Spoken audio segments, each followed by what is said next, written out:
Gad Dak's much better now than he was a few days ago, his mother Bronica told us. He's being treated for cerebral malaria at this hospital in South Sudan. They arrived here earlier this month after fleeing the civil war in neighbouring Sudan. Years before, she'd fled conflict in this country to go to Sudan's capital Khartoum. They reached the border town of Renk, hungry and exhausted.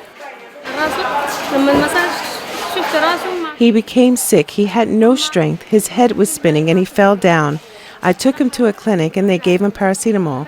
Then his entire body started shaking. It was here at the hospital that they treated him for malaria. The staff here in the children's ward are struggling with cases of severe malaria, sepsis and premature births, among others.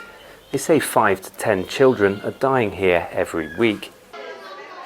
With more than 8 million people forced from their homes by the war, more people are getting sick.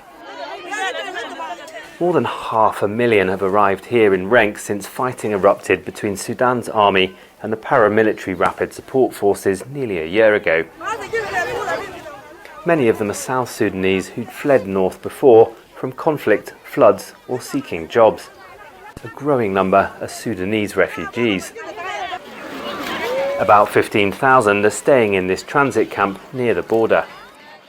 There's about one toilet for every 80 people here. The UN says there should be about 4 times as many.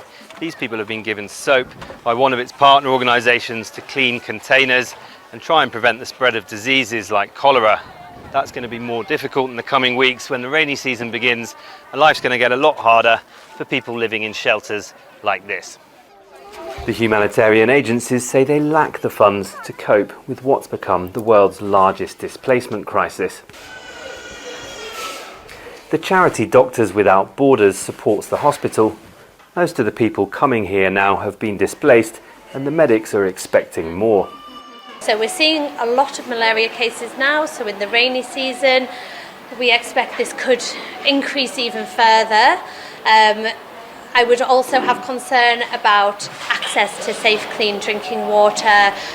We tend to see increase in cases of gastroenteritis, so we do have concerns that the situation could escalate with the oncoming rainy season. Sudan's first civil war began nearly 70 years ago, before independence from British colonial rule. People here have been fleeing wars for generations. It's under the strain of the journey that Nyabang Palwan gave birth to 2 members of the next. Many premature babies here don't survive. The doctors say Nyabang's twins hopefully will. Malcolm Webb, Al Jazeera, Renk, South Sudan. Make sure to subscribe to our channel to get the latest news from Al Jazeera.